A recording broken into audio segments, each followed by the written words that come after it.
on? Welcome to week 3 of our November episode on building community resources, having unshakable support system. I'm Jenn Lin. Welcome to the Unpopular Playground. And today we're going to be discussing your glow up toolkit with in regards to community resources specifically. And by community, it can be online or IRL, as the kids say, in real life. And we want to have a nice, healthy blend of both. We want to build up those community resources outside of your family and friends. And often you'll make new friends. But if you don't go out into the community and network and interact with society, you're not going to be able to accomplish as much as you want. As much as you need things from other people, there's going to be things that you have inside and out that people are going to want from you. And it's almost like a social bartering. If you don't know what bartering is, hopefully you do, but it's just basically sharing resources. What peanut butter and jelly sandwich? You want to make a peanut butter and jelly sandwich. Debbie, if you have jelly and I have peanut butter and we share it, then we both get a sandwich. And if you're able to share your resources to where you're not giving away everything that you have to where you don't have anything, but when you share with other people and it's a win-win situation. I have bread and peanut butter. She's got bread and jelly. But if I give her some of my peanut butter and she gives me some of her jelly, we're going to have a tastier sandwich and it's going to be richer and better.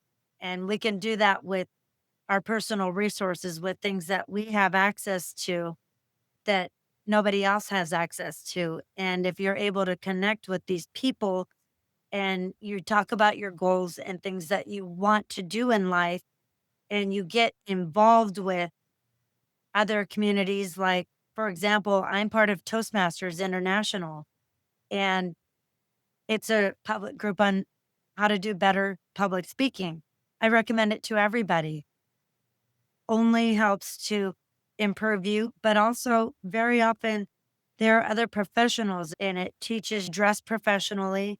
You present yourself in a professional way and you learn how to speak with people to be more clear and cut out the fluff.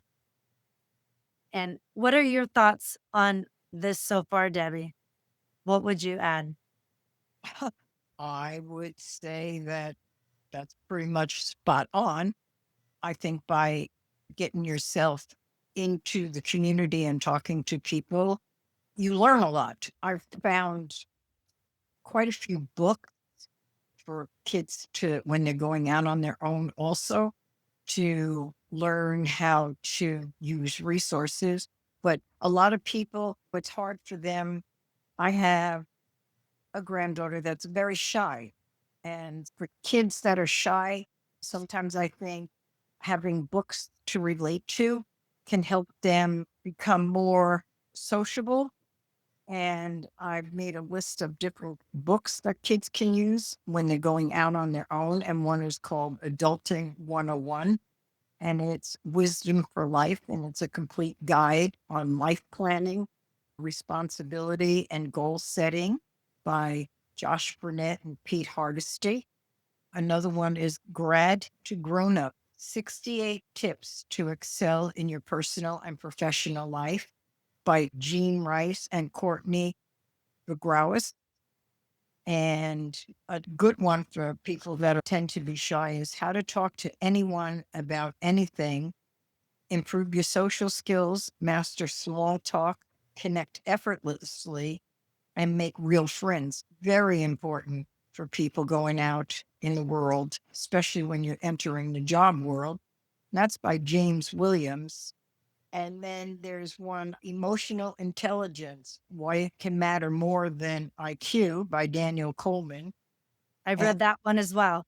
and these are really, I think these will help kids, who can't just go out and talk to people, because most people today, most of the kids, if they've been in school and now they're going out in the world, basic communication with people is on social media. So it's not face to face, it's not talking. So when they confront people, it's a lot different than when a person says something and they don't have time to absorb what they said and then answer back on the network.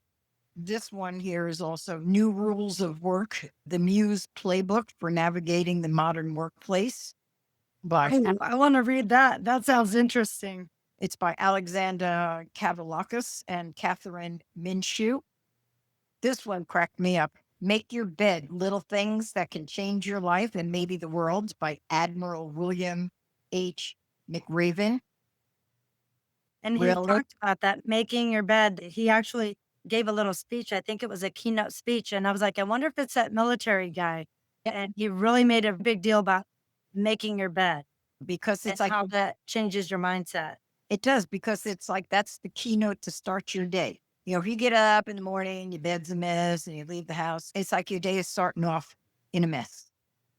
But if you get up, make your bed and everything, you leave the house, it's like you're already leaving on a good note because everything. Interestingly enough, with that bed making, my grandma always made me make my bed. I Oh, was yeah. never allowed to leave the room without It's making like, my bed. That was a rule. yeah, because it's not like when you leave the house without making your bed, it's just like your life isn't finished. It's unfinished and you leave the house. So this way it gets you off to a good start. Your bed is made and now you can go and it keeps you on point with the rest of your day. And I then, just love that. That's my favorite book so far that you're telling me about it. well, that's good. And the last one, I don't know if I meant emotional intelligence and why it can matter more than your IQ. And that's by Daniel Goldman.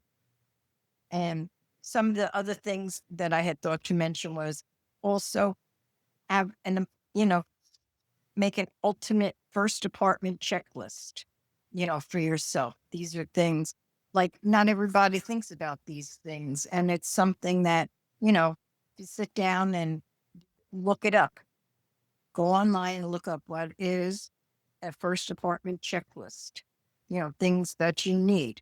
Check into renter's insurance. Most people don't even think about this. They move out of the house, they get an apartment. Well, yeah, your landlord's going to cover the apartment, but not everything that's in it. So if somebody breaks in Right. the apartment, steals your TV, steals your whatever, your computer and that, he don't cover that. So make sure you check into that and cover the stuff that you paid a lot of money for and can't afford to lose. There's essential things you need to keep in your car, such as a fire extinguisher, Extra first, clothes. first aid kit, little mini toolkit in case something happens, a gallon jug of water in the car, windshield wiper fluid because you drive long distance through a desert and the dust and that. You want to make sure Yeah. to see. I carry a whole roll of paper towels in the car. These are things most people don't think of. And then when something happens, it's like, boy, I wish I had this. But first aid kit, very important. And a fire extinguisher, very important. You want to make sure, learn how to do laundry. The worst thing is kids go out on their own and they throw reds and whites and blues and greens all in the same, Oh, and they'll stuff it all in the machine. And it comes out, and their clothes are like the days of the hippies. They're all different colors and a mesh and a right. blend. And it's like, well, what happened?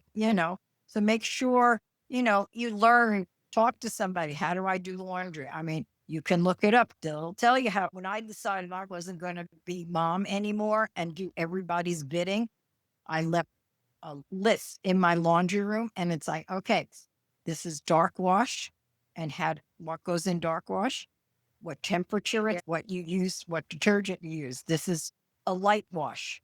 And that's like your delicates and anything that isn't a dark color. Your whitewash, when you're doing your towels and whatever else, that's the one that gets a bleach. And you do it on this. Now, when you put stuff in the dryer, this does not go in the dryer. And it was amazing. I mean, my family didn't screw up any of their clothes by doing that. But I can guarantee you, if I didn't do that, everybody in the house would have had like red underwear or Yeah, whatever. A lot of times, if you go into laundromats, I mean, I had to go to some when I was younger, obviously, because they didn't have even washers and dryers in my apartment complex. It was that, you know, not very many amenities. Yeah. But there's a lot of older people that help me operate the machine. So, all you got to do is reach out and ask somebody. People like to help generally. Oh, yeah. People love to help. If I'm somewhere and somebody asks me for help on something or a suggestion or where something's at, I get excited. I was like, wow, somebody thought that I was that smart to, they thought that I knew. So I want to honor that because it takes a lot of guts for somebody to ask for help. A lot of people won't because I don't know, they're too proud or whatever. Put that pride aside, put that ego aside because you need to get stuff done.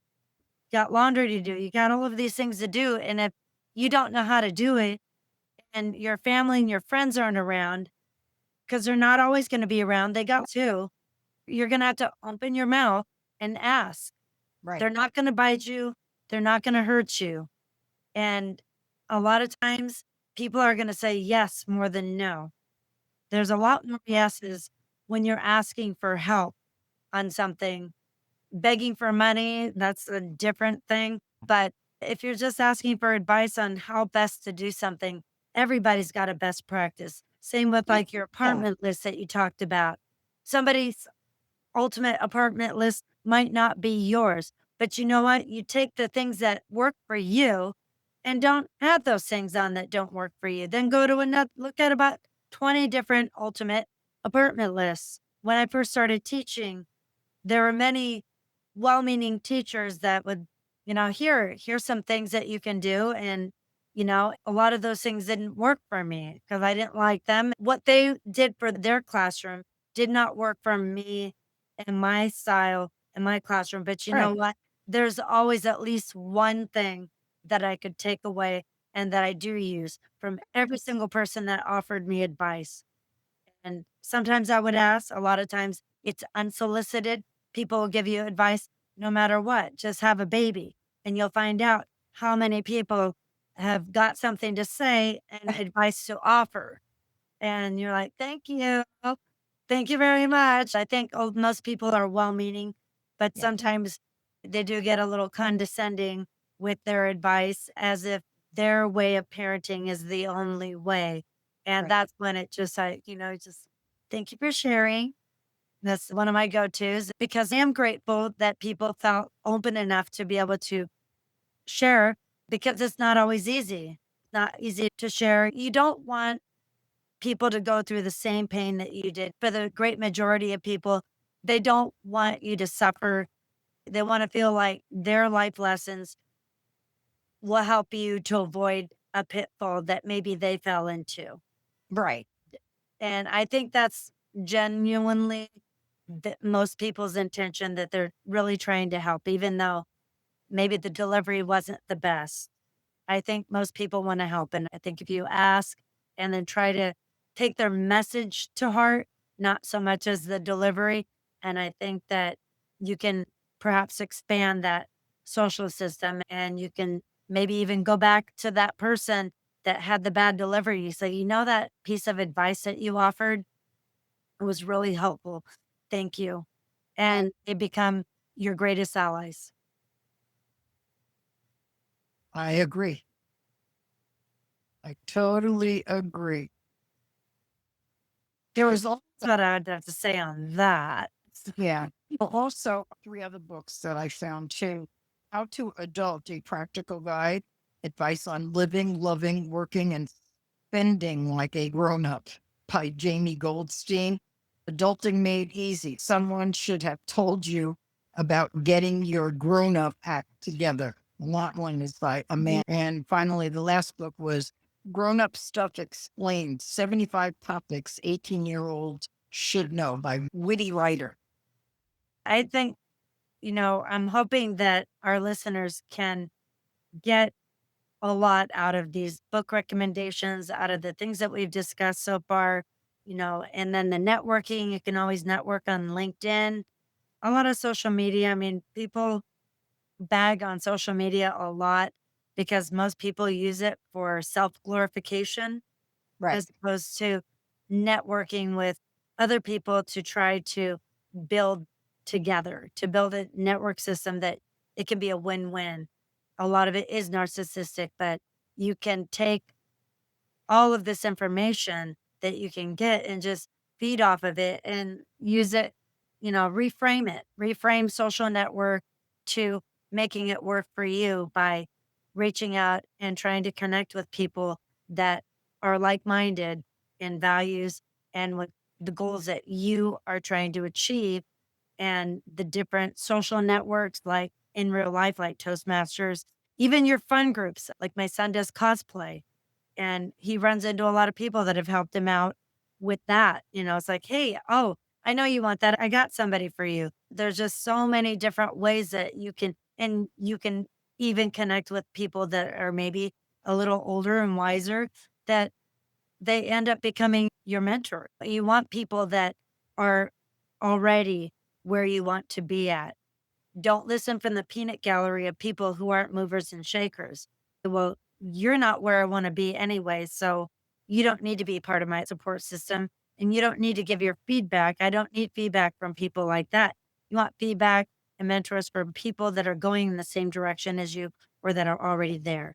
So, on that note, make sure to stay curious and please join us for our last episode for November on mentorship and breaking those myths about mentorships. Any final thoughts, Debbie? No, I think we pretty much hit the nail on the head with that one. All right. Bye, guys. Bye.